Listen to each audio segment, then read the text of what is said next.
Alright, what is going on, everyone? DSP here. The camera seems to be too low.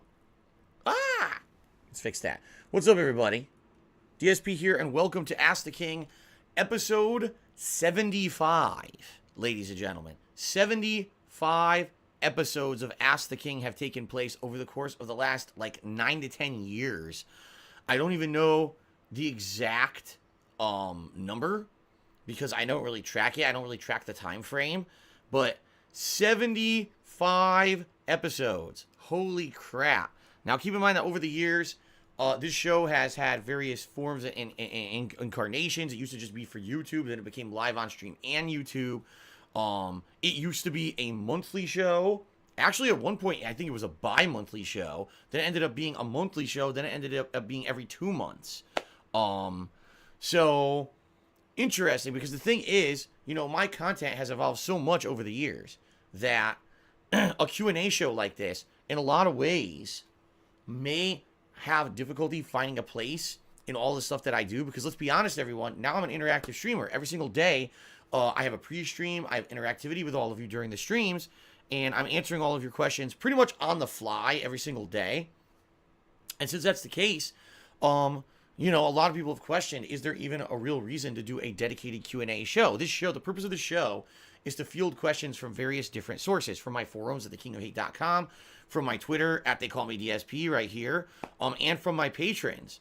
And to take those questions in, and then to answer them live in a fun setting like this. So if I want to just watch a Q&A show with Phil, you could do that without having to watch every pre-stream every day or watch every gameplay stream where I answer questions variously, throughout the length of every stream. So all that being said, ladies and gentlemen, I'm going to be very honest with everyone. This is episode 75 of Ask the King, and it was very tough for me to even put together enough to do the show. I only have not even 2 pages of questions. Yeah, that's not a good sign. What that tells me is that basically, number one, the show's run so long that maybe it's already run its course. Most people who had long-standing questions already have asked them. And number two, that people ask me so many questions on live stream every day that maybe there's no reason for Ask the King anymore. I don't know. I want your feedback. I already asked my live stream on the pre-stream, and they were basically of the impression they want to see Ask the King continue, but basically, yeah, maybe I should make it less frequent. Maybe it should be every 3 or 4 months instead of every 2 months. So maybe only doing it once a quarter, 3 times a year, or something like that would make it more meaningful of a show rather than doing it every other month. Because right now, I'm not even getting enough questions to do the show every month. Okay? So, give me your feedback, everyone who's watching this on YouTube. I've already got the feedback of the stream viewers, but I'd love to hear, if you're watching this on demand on YouTube, your feedback, all right? That being said, we are still doing a normal show. I don't know how long the show is going to run. I've got about 10 questions that I took from the forums this time around, and I think I've got about 5 or 6 questions off of Twitter, and then there absolutely will be interactivity with the stream chat, where I'm going to be taking questions from the stream chat. And also keep in mind, people who cheer, sub, and tip during the live stream, I'm going to be giving shout outs and answering their questions as well. So basically, the show is interactive with the stream, plus me reading questions from other sources. All right. Now, there are 3 ways you can submit your questions if you want to be on an episode of Ask the King. The next episode I'm doing is still going to be in May. It's late May. In fact, it'll be May 30th, 2019. But after that, depending on your feedback on this show, maybe I'll slow it down and not do it as often, all right?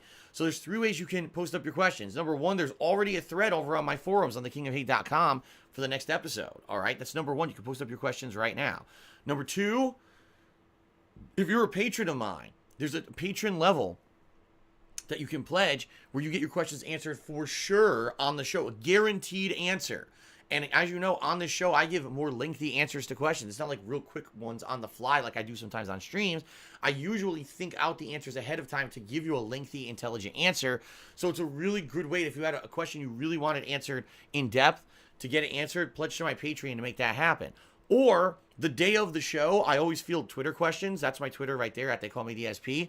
And I took about 5 or 6 questions from Twitter today as well. Plus, of course, if you're here live during the streams, you can do stream chat interaction. So that's how you get your questions answered on the show.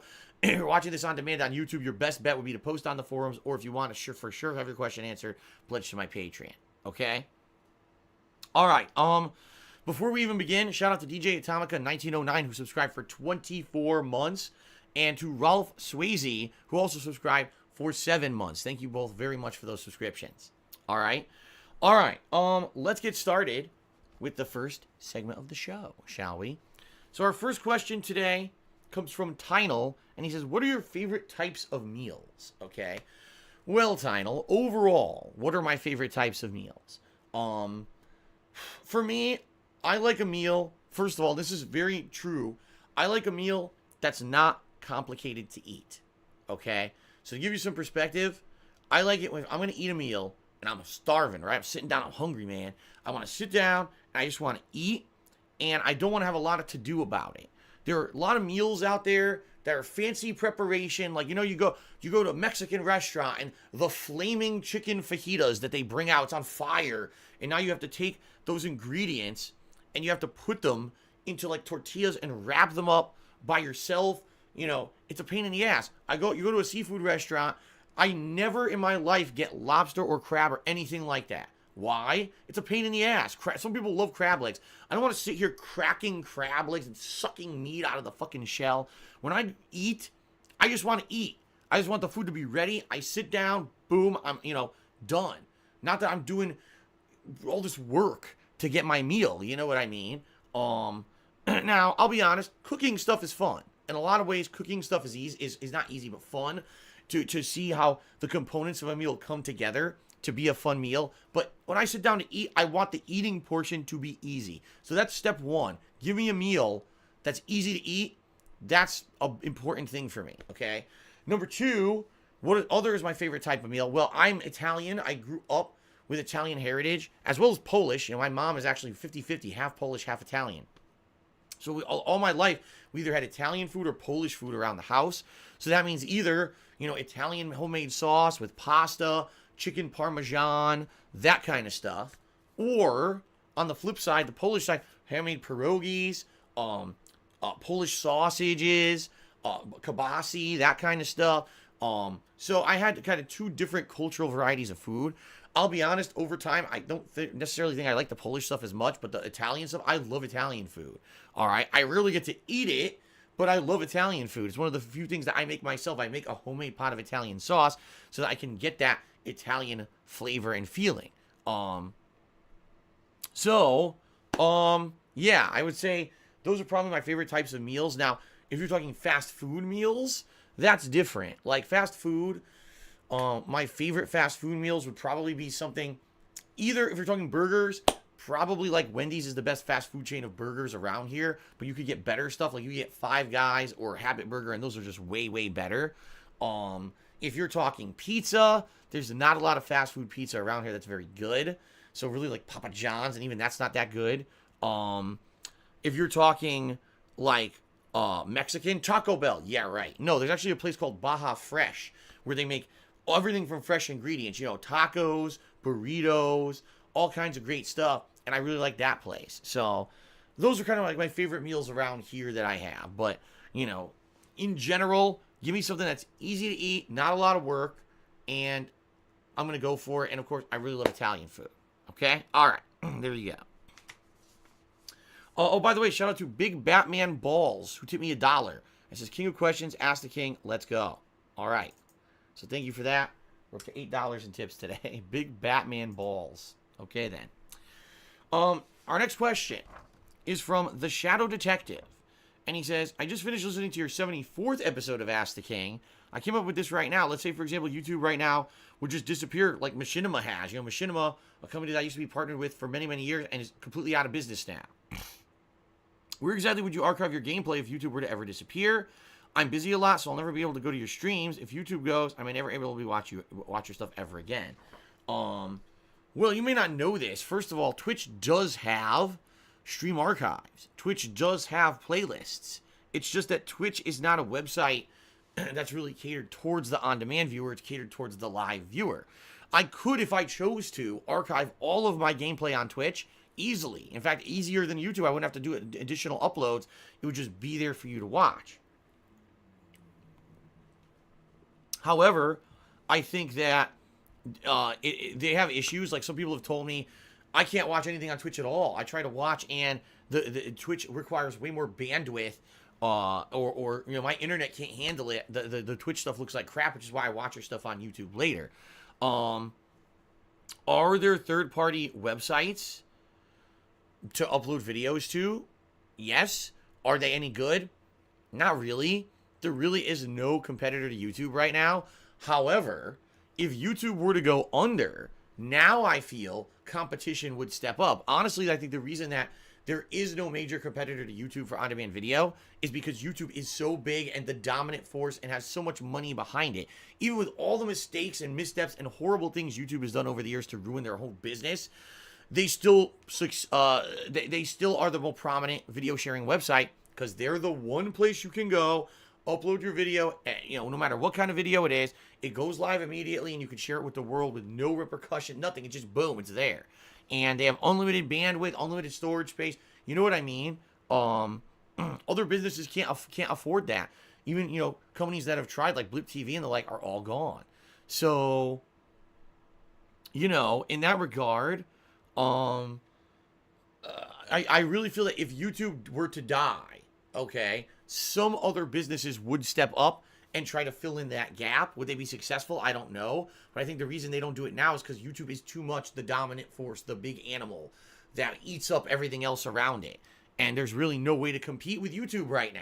Okay? Let's see. Wow. Smelly Dong tipped me 50 bits and says, I will buy Suicide Kings for 10,000 rupees. Email me if interested. What a great share. All right, continuing on. The next question is, actually, the next person asked two completely different questions. All right, I'll answer both of them. We'll start with his first question. This is from The Reflecting God. Okay.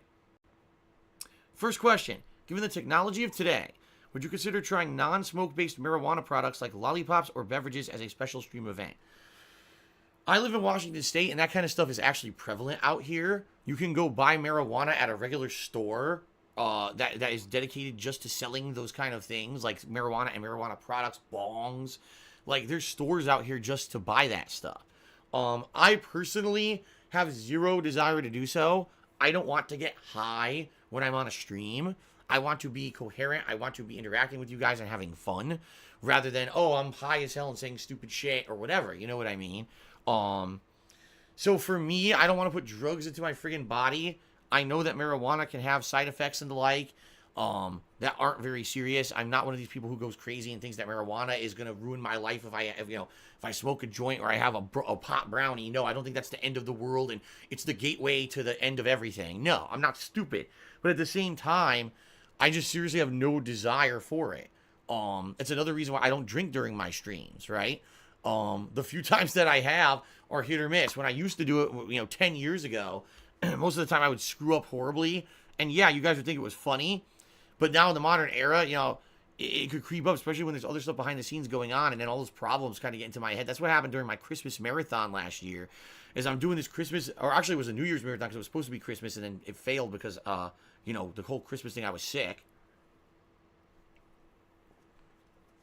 But anyway, I'm here, I am drinking.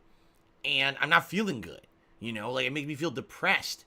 That's why I wouldn't do that. Now, pot probably wouldn't do that. But I want to do a stream where I'm here and conscious and active with you. I'm not aloof somewhere else. You know what I mean? I probably wouldn't want to do anything of mind-altering drugs or whatever while on a stream. Plus, I don't even know if any of that stuff is allowed on Twitch at all. I don't believe it is.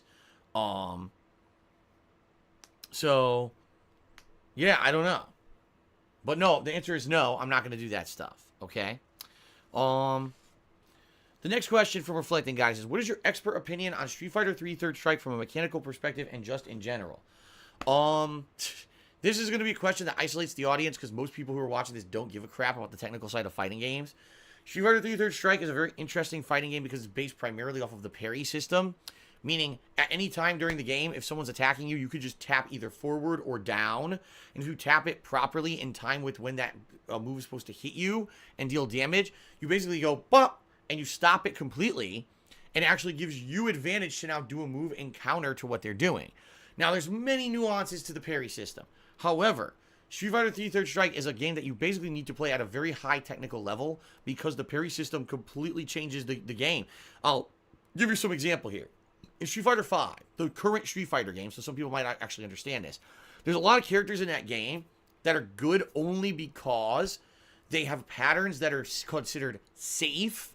They can throw out special moves that are either really fast or high priority, high damage, but are also very quick to recover.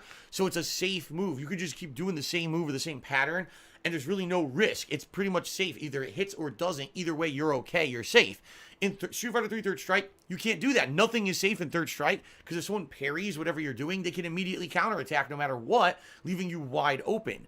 So in Street Fighter 3 Third Strike, it's more about mix-ups and a guessing game. Like, you want to hit your opponent, great, but you have to really keep them guessing. Are you going to hit low, do a mid-attack? Are you going to jump? Are you going to try to cross them up? Are you going to throw? Are you going to, there's a million things you can do in Third Strike as mix-ups. And really, the game is almost 100% about that because you always want to keep your opponent guessing. So they think they're going to parry. They parry incorrectly, and boom, now you land a giant combo on them. In Street Fighter 5, it's just such an easy mode fucking game. And I mean that. Like, you can learn to play that game at a high level in, like, 2 days. And it's just so basic, and there's really nothing complex like that to it. Yes, there's mix-ups, but it's all guessing without the risk of failure. Like, in Street Fighter 5, you can, I'm going to mix them up, and if it fails, oh, well, it was safe anyway. And that's why that game sucks, in my opinion. In Third Strike, everything is very high execution, high risk-reward. Parrying things well is actually quite difficult. So Third Strike is almost like a very difficult game to play, especially if you're like, oh, I'm an entry-level Street Fighter player. I'm going to try Street Fighter 3. Pfft, good luck. Because not only did you need to have all the fundamental knowledge of other Street Fighter games, then there's a whole parry system on top of everything that completely flips it on its head. That makes it even more difficult. So, in my opinion, Street Fighter 3 is actually one of the more difficult Street Fighter games to play on a technical level. Now, on a general level, it's quite fun. It's got a lot of high-level combos and juggles. And if you actually successfully parry something, like, oh, the opponent does a multi-hit move and you go parry, parry, parry, parry, parry, and then you do your counter attack, it's very satisfying. Like, it's incredibly satisfying to do a high execution thing like that in that game, and it makes you look amazing, right? We all remember one of the biggest moments ever in Street Fighter history, the Daigo parry moment, when Justin Wong did a super with Chun-Li, and Daigo just stood there and parried every hit. Parry, parry, parry, parry, parry, parry, parry, parry, parry, parry. Then he jumped, parried the final hit, did an insanely huge combo, and beat Justin in that round. Everyone was like, oh my god, amazing. That's like a quintessential moment in the history of Street Fighter that we'll never forget, because that game is designed that way, okay? So, yeah, I like the Street Fighter 3 Third Strike. Does it have its shortcomings and problems? It absolutely does. Online, it's actually one of the hardest Street Fighter games to play because the parry system is very hard to do online. But outside of that, I love the game. So, okay. Continuing on here. The next question is from Popsicolo. Now, just listen to this. Interesting. He says, have you ever considered trying intermittent fasting?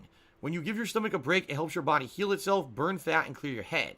Our prehistoric ancestors had to be focused on and sharp when trying to get their next meal, especially after going out a long time without eating. I usually fast 16 hours and eat for 8 hours a day. Occasionally, I eat one large meal, then go without eating for 24 hours, and I feel perfectly fine. Plus, a day without food can help you save money in the long run. For real, consider checking this out when you have nothing else to do for 5 minutes. What are your thoughts? Listen, talking about diets and everything, it really is a lot of factors. What works for one person may not work for another. That's why there's so many diets out there. The Atkins diet, the keto diet, the freaking, what's the new one? The new one that's supposed to be based off prehistoric, the prehistoric way they used to eat. It's not keto, it's, oh god, I can't remember what it's called. It has a really silly name, too. But anyway, there's like so many of these diets. High fat, no fat. High cholesterol, no cholesterol. High carbs, no carbs. And everyone says that they work differently. Oh, the paleo diet. Thank you for the Paleolithic era or whatever. The paleo diet. Yes, that's what it's called. Thanks, guys. So, the deal is that there is a diet that's going to work for everyone. Okay, there is. But you have to find it for yourself because everyone has a different metabolism in their body. And so you may try 3 or 4 things that work for someone and it won't work for you. And it means, oh, it's disappointing. But yeah, but that's going to happen. You know, that's going to happen. And you have to kind of be diligent and you kind of have to stick with it. and, you know, try to keep working, especially if you're someone who's into, you know, looking for serious weight loss or whatever. And, you know, it's not happening for you or whatever, you know, you have to basically not get disappointed. Because what I found over time is that for me, it's very hard for even me to find the right balance. Like, I used to eat 3 meals a day and I would gain too much weight because my lifestyle was one that I don't do a lot of exercise, okay? Excuse me. And I'm very, wow, my thing is crashing here. I'm very sedentary in my lifestyle. I don't move a lot, being honest. I sit here on the couch streaming all day long most days. And, you know, because of that, you know, it's a situation where, because of that, it's a situation where, this is so weird. Sorry, I'm distracted. The reason I'm distracted is over here, I'm getting word that someone actually just pledged to my Patreon. And I'm like, wow, that's really cool. But it didn't show up here. I have the same leaderboard for Streamlabs over here on the left and here in front of me. And it showed up on this one and not on this one. Why did that happen? People are, oh, is Phil banning someone? No, not at all. I'm trying to figure out what the hell just happened. That it says, I just received a Patreon pledge. But it's not showing up here. So I'm like super confused. Also, I'm supposed to get an email whenever I get a new patron pledgee, and I don't see one. But then again, my email might also be delayed. Oh my god. Well, anyway, if someone actually did pledge to my Patreon, thank you. What I will do is confirm that, and then I will let everyone know if it's legit or not. Okay? And give a shout out to this person, but I have to confirm, and right now, my email's not even loading. How nice. And by the way, I did set up the widget in Streamlabs, and it doesn't work. I set up the widget so that there would be a pop-up for patron pledges, and it's not working, and I don't know why.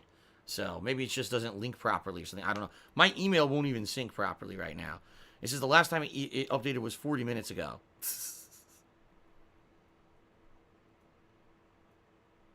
Oh my god.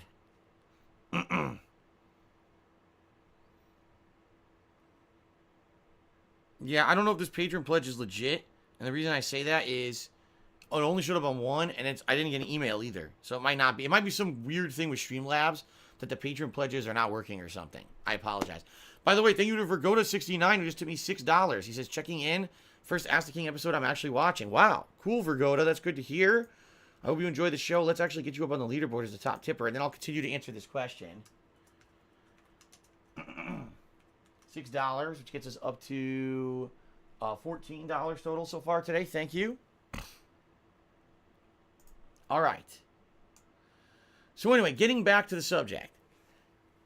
Over a decade ago, I used to have an office job, all right? And I would wake up in the morning and eat some kind of a breakfast. Of course, it wasn't a healthy breakfast. It was like one of those breakfasts that you basically just pump in a microwave. Microwave, greasy sausage and cheese sandwich or something, right? Then I would go to work and I would drink a bunch of cups of coffee. And then at lunch, I would have some kind of a lunch. Sometimes it was a homemade sandwich that I would bring to work with me. Sometimes I would go out and get like a deli sandwich. Sometimes I would get fast food. Then for dinner, I would have various things depending. Sometimes I would make myself a burger. Sometimes I would eat something like a microwave meal or something. Basically, I didn't eat very healthy. The heaviest I ever was 240 pounds. That was insane, okay? That was absolutely insane that I was that heavy. And I was not healthy. And that was, at the time of my life, my knees would hurt me. And I would hurt my knees getting in and out of my car because I was so goddamn heavy. Not good, okay? The absolute lightest that I've ever been in my life was around 180 to 185 pounds. And that was actually when I was working out constantly in the early 2000s. I was in my early 20s. And I was all muscle. Like, my whole upper torso, everything here was muscle. Because I was working out, and I had, like, almost no fat on my body. So that was a totally different, crazy time in my life. Today, I'll be very honest with all of you. My eating schedule is very weird, okay? So typically, most days, I don't have breakfast at all. If I have anything in the morning, it's a cup of coffee or a cup of juice. That's it. I stream my first gameplay stream, all right, which lasts 4 or 5 hours. My first meal of the day is dinner. Of course, I eat dinner super early. Most people eat dinner at what, 7, 8 at night? I eat dinner between 4 and 5 p.m. every day. And typically it's a meal that either I make or Kat makes, and they're very healthy meals compared to what I used to eat. For example, the other day we had chicken fajitas. What was it? It was grilled chicken breast with some fajita seasonings, which is just spices. Salsa, which is just store-bought salsa, cooked with it, okay? And fresh pico de gallo, which is just jalapenos, fresh tomatoes, fresh onion chopped up, and cilantro, okay? And a little bit, not a lot, a little bit of shredded Mexican cheese in a fajita tortilla. So if you look at that meal, it's got vegetables, it's got protein, it's got carbs, but it's well balanced, not a lot of fat calories. And that's kind of the stuff I eat all the time now. Like, there was a time when I was constantly eating worse foods, mac and cheese and stuff. I've cut all that out of my diet. So now, for example, some days we'll eat chicken or turkey burgers, very low fat. No, do I eat it with, like, mayo? No. I have it with, like, a little bit of maybe mustard or something, lettuce and tomato, with a side of rice. And that's my dinner.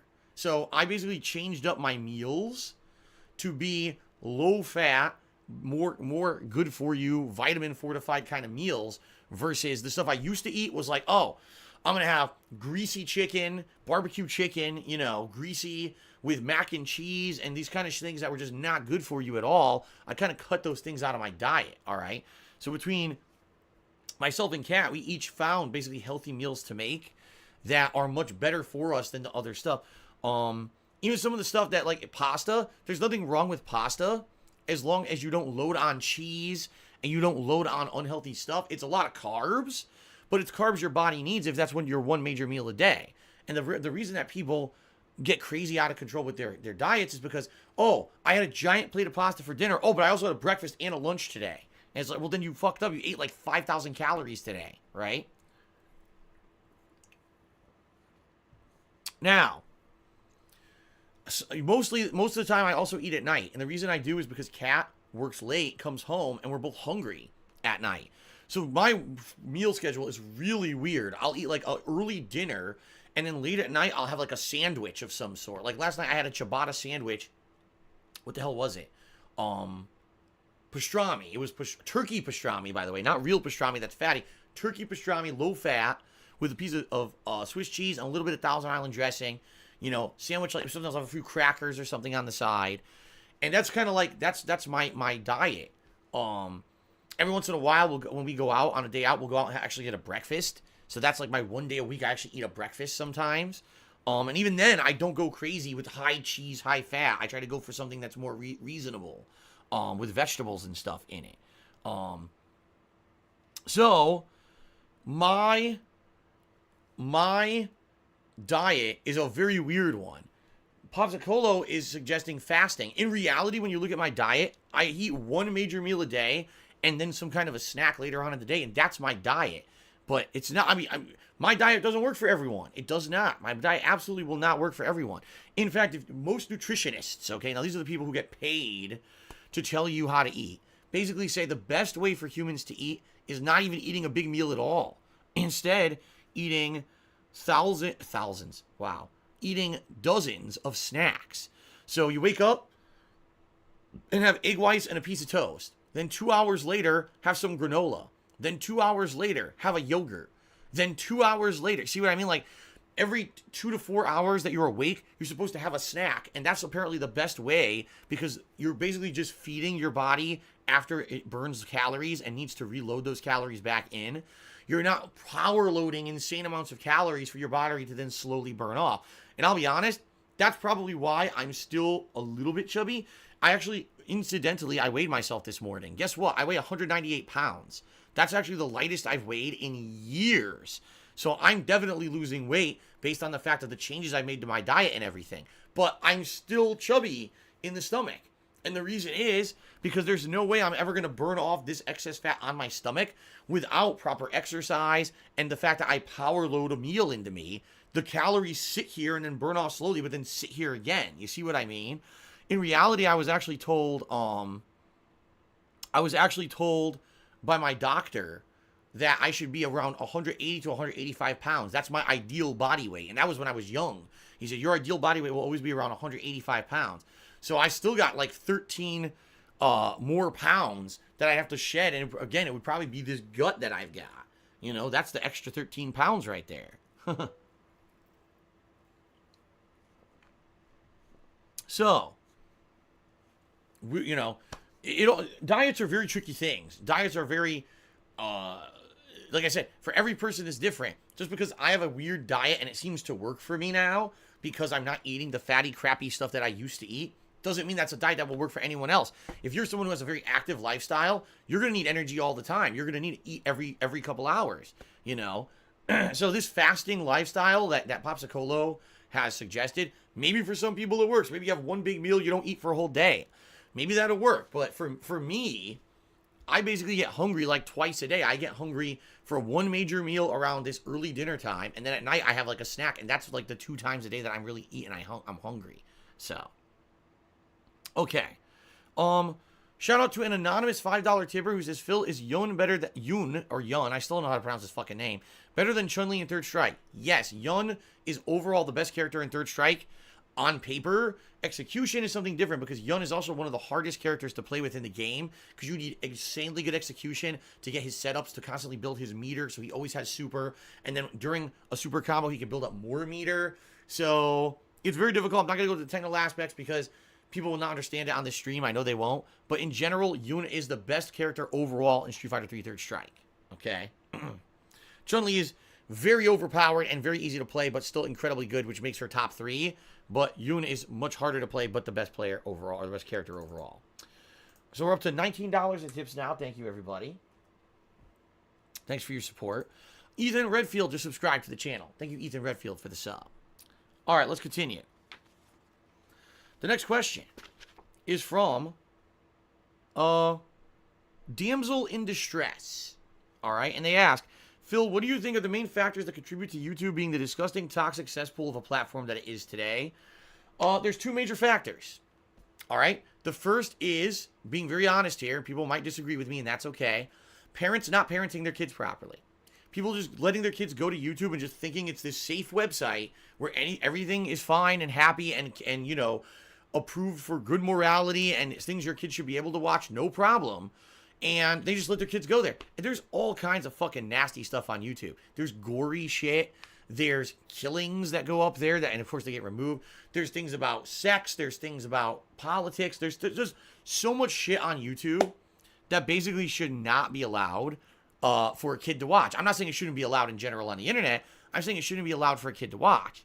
And what happens is people just say, whatever. Give your kid the smartphone. Give your kid the tablet. Here you go. Get out there, kid, and just don't bother me because I want to have my own life and I don't want to parent my kid. And the kids go to YouTube and look at the things that they do. They make content creators that literally just put filth out there, garbage content, filth, nasty, irresponsible content, the top people on YouTube. People who just do prank videos and stupid, just insanely dumb shit are the top people on YouTube because we let kids watch whatever they want and just have free reign. Now, the funny thing is, if YouTube's ad system actually worked and realized that the vast majority of people that watch people like Logan fucking Paul and PewDiePie and that shit are little kids, they probably wouldn't get ads because little kids don't have money to fucking buy shit. So they have made people literally rich and famous off of a failed ad system that gives ads to people who don't bring in money to the companies who advertise. And that's why in droves, advertisers in the last 3 to 4 years have said, I'm done with YouTube. YouTube just gives my ads to any old video. It doesn't actually have any system to make sure that my advertising is effective. Most likely these ads are going to terrible things. You know, having ads on racist videos, having ads on shit that only kids watch, and it's a fucking car insurance ad and stuff. See what I mean? It's terrible. The other day, I was watching YouTube, and there was an ad on a video that I played for farm equipment. Farm equipment. I live in Washington State in an urban area. They're advertising farm equipment to me. Do you see what I mean about ineffective advertising on YouTube? So anyway, the bottom line is parents let their kids just do whatever they want on the internet. The kids flocked to YouTube and created viral fads and things that basically, in my opinion, this is just my opinion as an intelligent adult, shouldn't even be popular. But because kids watch it, all right, it gets millions of views and it becomes virally popular, and YouTube rewards that behavior with more popularity. Put those videos in the suggestion. All right, and this leads into my second half, YouTube's automation. Because YouTube is almost 100% automated website. Unlike Twitch, here on Twitch, basically the way things work is it's a lot of human interaction. So, you know, yes, just like YouTube, Twitch is self-policed, but people get reported, and then that goes off to someone who reviews the report. A person, not a bot, a person reviews the report to see if this is valid or not, and then makes a judgment. Which is why you've got people who are banned on Twitch, who are nasty, just, you know, toxic people who are happily thriving on YouTube, but on Twitch they're not welcome because YouTube just has these automated systems that don't catch that kind of stuff. Okay? And so through automation, what YouTube did is it basically took all the shit that only kids like. All right? Only kids think that these people are entertaining or worth watching, but those kids give it millions of views, and YouTube says, well, we're not going to look at demographics. Got millions of views, put it on the front page, keep making that person's videos trend no matter what. So now, just by that automated system, that person by default will be the first thing people see when they go to YouTube, and they just become more popular and more popular. It didn't used to do this. The old systems YouTube used to have in place were much better, and then they had these new algorithms, new ways to do things over the last 5 years that fucked the whole website up. So now advertisers come in and say, wow, the top things on YouTube are garbage. We got a drama video maker who all he does is insult people and talk about gossip. We got an idiot gamer who screams at the camera and dresses up like a Muppet and fucking has neon hair. We've got a guy who does prank videos. I don't want to advertise my business on that. That's none of my demographic. No one there cares about my products. So why am I going to go and advertise on YouTube when the top things are garbage for kids? Right? Probably the thing that should be the top advertiser on YouTube is like, it should be like, action figure, not even action figures, mobile games for kids, right? Mobile games for kids and kids' clothing accessories and things that kids want. Candy, fucking cereal, breakfast cereal. Those should be the top ads on YouTube because it's kids are primarily watching the site. You know, and it's terrible, you know. People who once were able to thrive on the site, putting out quality content, can't even shoehorn their stuff into being able to be seen anymore. People who are working their asses off. I'm not saying, by the way, I'm not saying that's me because I give up on YouTube. I'm a live streamer now. You know, the videos I put out are very much not for a YouTube audience. And I understand that I have a hardcore YouTube audience that still watches my stuff, and I'm very appreciative of that. But in general, my videos are not created to appeal to a mainstream YouTube audience. They're very much made just for my longtime fans who can't attend my streams, all right? But there are many people out there who work their asses off and used to be popular on YouTube and can't be anymore because YouTube changed the site to be fully automated, only promote shit for kids. And that's what the site has become. It's laziness and ineptitude of the management of YouTube as a whole. The management structure there is absolutely terrible. The people should be fired, and they should hire all new management who actually want to run the site properly. And it's parents letting their kids do whatever the fuck they want on the internet, watching these terrible fucking irresponsible videos and making them virally popular in the fucking first place. If I had a kid, they would not have free reign to watch that trash on fucking YouTube. I'm sorry, they wouldn't. You cannot go watch Logan Paul. That would be fucking blocked. You can't watch that dunce. I don't want you fucking look at him throwing squids at Japanese people and stupid fucking shit. You know, that's basically how to be an asshole 101. That's what it is. Listen, child, learn how to be an irresponsible asshole who annoys people and gets into trouble constantly. That's the popular stuff on YouTube today. And I wouldn't want a kid to watch that. I'd want them to learn morality and responsibility and not watch that shit and make these people virally popular and rich and fucking famous, which is what all the automation on YouTube does. Okay.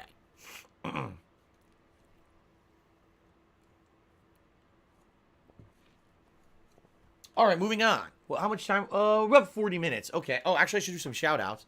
Vote Democrat cheered. He says, don't you dare talk about our fearless leader PewDiePie. Oh, my God. No one DSP fan tipped me $1. It says, your beers looks nice and has a nice shape. Do you use products or remedies to keep it that way? Love the hat. No, the only thing I have a new razor that Kat actually bought me for Christmas that is way better than my old razor. and it is a lot easier to kind of, you know, style the beard a little bit with it. I wish I had a beard trimmer, but I never bought one, and it's a superfluous product. It's not something I'm going to go crazy for. I really don't care that much about my beard being professional level. As you can see, there's so many gray hairs in it now, or white hairs, that it doesn't even look black anymore. It used to look very dark in my old videos. Now it doesn't even look dark anymore because I got so many light colored hairs in it that it's not even, I don't really care. Just being honest here. Okay. So thank you for the $1 tip. We're now up to $20 in tips today. Thank you very much. Vote Democrat cheered as it stood hating. Oh, I think, huh? He basically says PewDiePie is the face of YouTube. 92 million strong. Yeah, 92 million fucking nudniks. I don't even know what else to say. I really don't. Aaron PC cheered. He says, would you ever consider getting gym equipment for your home for convenience purposes? Yes and no. Yes, I might, but I don't know where I would put it. I don't have a space for it. Maybe somewhere in the garage. But I don't even know what I would get. I can't run because I don't want to re-injure my back. Shit, I don't even know. I mean, I've lifted weights before, but I don't really want to, I don't care about buffing up, you know?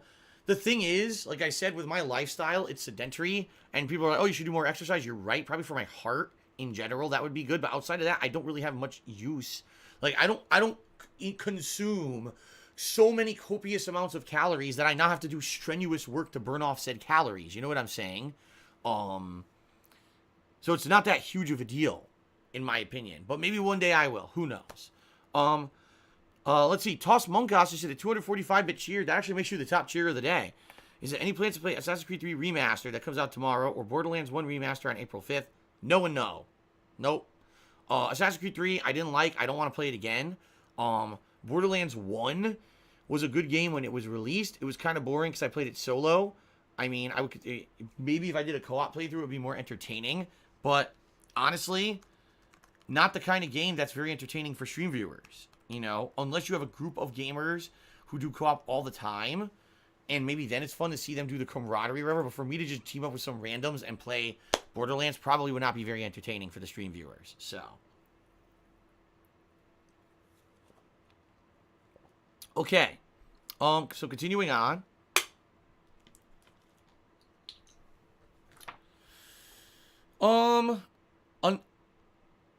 I don't even know how to say this person's name, so I'm not even gonna bother. It starts with A.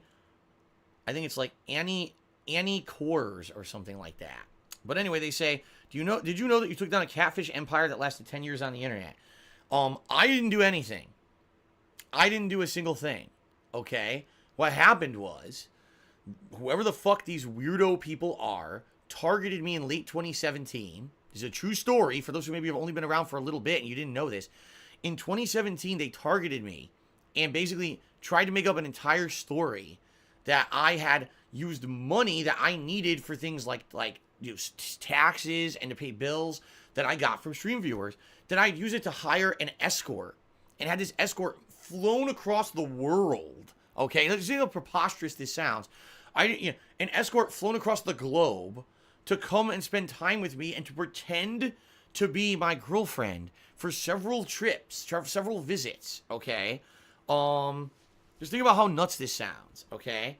Then, these people, whoever they were, these nut jobs, were pretending to be said escort. They had fake social media accounts that had been long-standing for several years, okay? And were trying to say things based off of basically just listening to my streams. They were trying to say things to pretend like they had actually been here and seen things behind the scenes. Like, for example, this was when I was dating Kat, and Kat wasn't living with me, but every few months she would come visit and spend a few days with me. And she had made me brownies, chocolate brownies. She baked them for me, and they were really good. And I talked about it on a stream. This crazy people who were pretending to be an escort said they had baked me the brownies and posted up a brownie recipe online saying, here's the recipe I made him and stuff. It's just insane. It's absolutely insanity. What were these people trying to do? I guess long term, maybe what they were trying to do was actually like extort me out of money and say, we'll keep this up as long as it goes and tarnish your reputation permanently unless you pay us off to go away.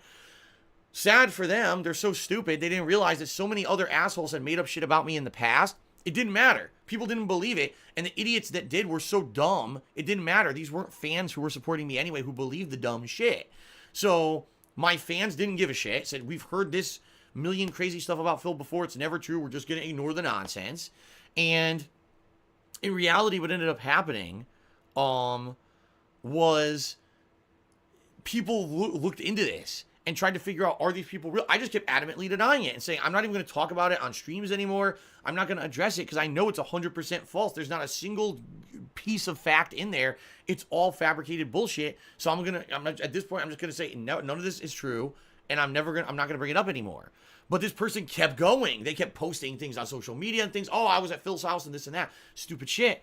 So finally, someone looked into it and behind the scenes found out that the Twitter was a fake one. It was based on a picture of a real person, a real life person who had their stuff stolen off their own social media accounts. And the whole thing was a catfishing. So the people involved, the real person who was being impersonated, got involved with their own police and stuff. And basically contacted Twitter. And I guess all the accounts got taken down because they were all proven to be catfish accounts that were illegal. And then people did even more research and found out apparently these people were in Europe. It was a couple, like an older couple, who were doing this probably just for jollies, but more than likely they actually were extorting people for years for money. And they basically picked the wrong person to fuck with because already I had so many people fuck with me that this thing was so stupid it didn't affect me. But people were like, damn, these people really shouldn't be going gung-ho, suggesting that this is a real story. We were going to dig deeper, and when they dug deeper, they found all these holes and then found all this shit, and the whole thing fell apart. So, pretty nuts. Like, pretty crazy that these crazy people would do shit like this. But the bottom line is, for me, for anyone else, someone across the globe who they'd never met, impersonating an escort and claiming that you had paid for an escort several times to try to tarnish your reputation would be like a mind-blowing, crazy event that you'll never believe that it happened, but it's a true story, and it shakes you to your very core. For me, it was Tuesday. Because that shit happens to me all the time. Crazy assholes do stupid shit all the fucking time. They just make shit up. To this day, guys, today, people are still insisting. Just listen to this. They're still insisting, all right, that the money that I'm trying to raise to pay taxes, all right, and this trip that I'm taking to Connecticut in April is all fake. I'm really raising funds to go on like a cruise with Kat or go to tropical islands, some crazy, or California, that I'm going on some amazing vacation with Kat. And I've been lying to you for months and months about all of this situation. It's all bullshit. And that's what I mean. Like, do you have any proof? No. Do you have any validity to anything you're saying? No, because it's not true. But people will just make shit up, and every day people believe this stupid shit because they're gullible morons. So, how crazy is that? Yeah, I guess that's one of the crazier things that's happened to me. But like I said, there's so many crazy things over the years. I've heard every single thing. I'm a thief. I'm a scammer. I'm a liar. I'm a pedophile. I'm abusive. Geez, let me keep going. I'm trying to just think of all the things that have been said about me over the years, and with no facts. Never is there actually a fact, because there's no facts to have. That's not true. But these people just make this shit up, and it's pretty fucking crazy. All right. I think we got a few more shout outs. Kanji Monster Cheese says, am I going to play the Power Rangers fighting game? I've already said this many times. The timing of the release is really bad, with the Mortal Kombat 11 beta being this week. I'm not saying I'm never going to play it, but at this point, I really don't have much interest in it. Dropping $20 for a game I might play twice, you know what I mean? An Anonymous Cheerer cheered 100 bits. Thank you very much to the Anonymous Cheerer. And Aaron PC cheers, are you happy to see broken, greedy games like Anthem totally fail? I mean, am I happy to see them fail? No. But I think they should, and thank God they are. Because I'll be honest, Destiny never should have succeeded. 1 or 2. Destiny's the same fucking shit. We stole assets from other franchises. We taped them together with duct tape to make a game that's barely a game. It's just grinding with your friends. And somehow this is a game that sold millions of copies and became virally popular. Like, it blows my mind, because Destiny is terrible. I'm sorry. It just is. And yeah, maybe after 3 DLCs, the game actually becomes fun. But how much money did you just spend? How much did you get ripped off, by Bungie, just for the sake of, playing that viral game, that popular game. It's the same. Like, all these games that are these co-op looter shooters are the same. And they're all based off Borderlands. They are. Every single one of them is based off of Borderlands. With just another twist, slapped on it. And Anthem, I'm sorry, BioWare is a company that I really like, but literally abandoned everything that BioWare is good at. A robust, interesting single-player story with narrative that has choices and stuff. And instead abandoned it for just a boring looter shooter that's a piece of shit. And it failed miserably sales-wise. Actually, one of the most disappointing sales ever for BioWare, especially for a major AAA game that they worked hard on, a ton on. A lot of time and resources went into that game. So, am I happy? No, but at least now it's not, because it was at one point, they were all succeeding. Every one of these looter shooters was succeeding. Now we've had a few in Fallout 76, Anthem, big AAA style looter shooters that are failing. So maybe the fad will end now. Maybe the fad is over, and now game makers will actually go back to making quality fucking games again. Because that's the bottom line. These games are not quality games. They're just meant to be a co-op shooting experience that really does not revolutionize or innovate or do anything for the sake of gaming or as an art. Instead, it's gaming as a revenue source. And that's not good in my opinion. Okay. Probably got time for one more question, and then we'll take our first break, everybody. Okay. Do you believe that Battle Royale is a fad? It's been around for almost 2 years now, and honestly is stronger than ever and shows no signs of slowing down. You even play Blackout and Apex regularly every week because you enjoy them and the viewers want to see those games. I think Battle Royale is different than previous types of games that would end up fading away as fads in years past, as the enthusiasm around Battle Royale is unlike anything we've ever seen before. Do you really think it'll die within a year from now, like you previously said? And that's from Barack Obama. Guess what? First of all, I completely disagree with you. It is not unlike anything we've ever seen before. I've seen fads like this happen before in gaming. Zombie games. There was like a good 2 to 3 years, every major studio was making a fucking zombie game. First-person shooters with gritty atmosphere. There was a good 2 to 3 years when Call of Duty became super prominent. All of a sudden, everyone wanted to jump on the bandwagon and make some kind of a first-person shooter with gore and swearing, and that lasted like 3 to 4 years. These fads come and go. These fads happen, and they go away. Some of them actually end up staying. Like, for example, Minecraft, right?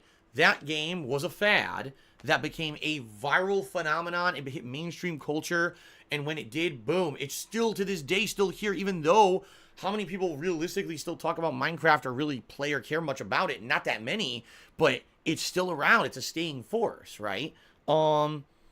These fads always happen. They do. In regards to Battle Royale, sorry, a little itchy spot on my freaking lip there. In regards to Battle Royale, Battle Royale has not only been around for a couple years. Battle Royale was a fad on PC back with games like DayZ, PUBG, H1Z1. Those games were virally popular on PC for a while. But because they never broke over to the mainstream consoles, the mainstream gamers didn't really talk about them or care about them. The average kid never played a Battle Royale game until Fortnite came out on consoles, became a Battle Royale game, which originally it wasn't. It was redesigned to be Battle Royale, and then became free to play. Then all of a sudden, now you have a mainstream way for a kid to play a Battle Royale game on every single console. Just so happens that Fortnite was cartoony. It had emotes and dances and stupid outfits and all kinds of shit that kids like, right? All that dumb fluff shit that doesn't add to a game, but kids love it. And that's why Fortnite became virally popular the way it did in the last year and a half. And that's why it's mainstream. That's why Ninja exists. If Fortnite didn't catch on, Ninja would not exist.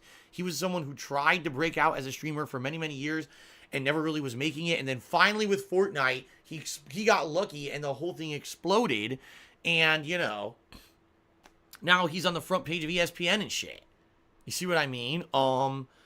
But Battle Royale, or Battle Royal, or however the fuck you say it, because King calls us off as nitpicking and being annoying in the stream chat like usual, is basically a fad. That's why everyone jumped on it. Everyone has jumped on the fad. How many spin-off games now have Battle Royale or Battle Royal as something added on or tacked on to the gameplay experience that was originally designed of what it was supposed to be, because they want that fad money. But it's not going to last forever. It's not. The truth of the matter is that Fortnite brought this fad that was on PC to the mainstream, made it even more virally popular. But have you noticed, as soon as Apex Legends came out, a lot of people jumped off of the fad bandwagon of Fortnite and started playing Apex? Have you noticed that Apex already has started to die down and people don't talk about it as much anymore?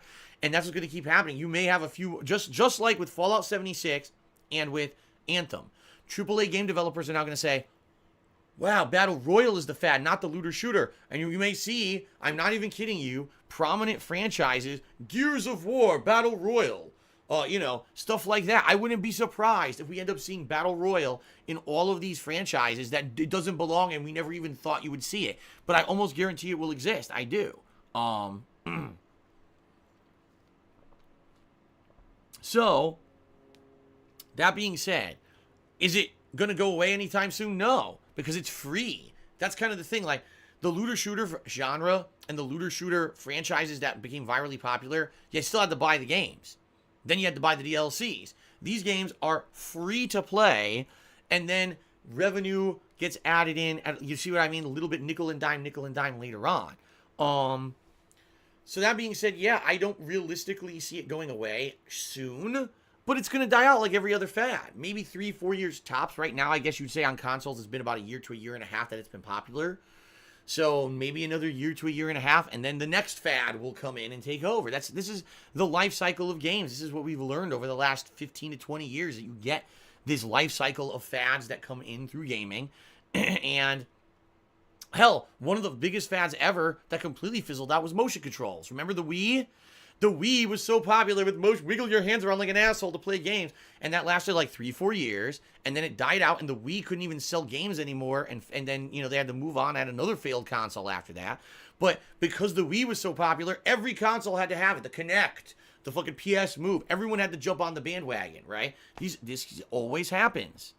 This seriously always happens. And I love that people try to say, oh, it's a different situation now. It's the same. It's the same thing. It happens over and over. Yes, there's variations of things that tweak and change a little bit differently for, every once in a while to make it a little different. But in general, it's the same exact pattern over and over and over that happens. It never changes. Okay? All right, so shout out to Fall Pokey, who subscribed to the channel. It's time for our first break. We're going to take a break. If you're watching live on stream, this will be about a 15, 20-minute break tops, probably 15. I'll do a shorter break. If you're watching on stream, if you're watching on YouTube, I'm going to end this part of the video, and we're going to have a part 2, where we're going to finish up the forum questions and head on to the Twitter questions. Okay? Fair enough. Oh, by the way, Ripley Atomic just resub for 13 months. Says, can't wait for Subway to release a gaming console. All right, guys.